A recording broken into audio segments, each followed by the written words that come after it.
સ્થાનિક સ્વરાજ્યની ચૂંટણીમાં મતદારોનો ફિક્કો પ્રતિસાદ 8.5 કલાકના અંતે પાલિકાની ચૂંટણીમાં 44% મતદાન।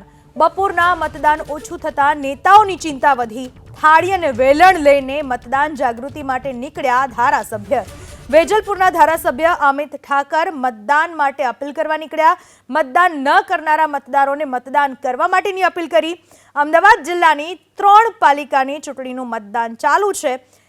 સાણંદ પાલિકાની ચૂંટણીમાં 49% મતદાન, બાવળા પાલિકાની ચૂંટણીમાં 37% મતદાન, ધંધુકા પાલિકાની ચૂંટણીમાં 43% મતદાન થયું છે। એકંદરે મતદાનની ટકાવારી ઓછી છે, જેના કારણે નેતાઓમાં પણ ચિંતા વ્યાપી ગઈ છે।